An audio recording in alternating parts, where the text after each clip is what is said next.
Anak ni Rufa Gutierrez na si Lorene Bectas.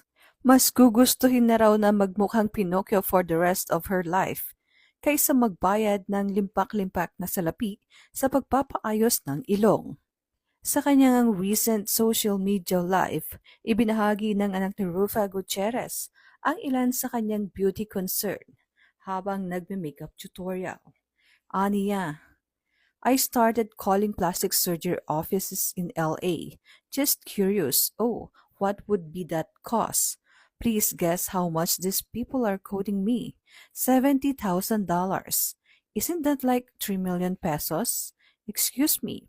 I would rather look like Pinocchio for the rest of my life than pay that money.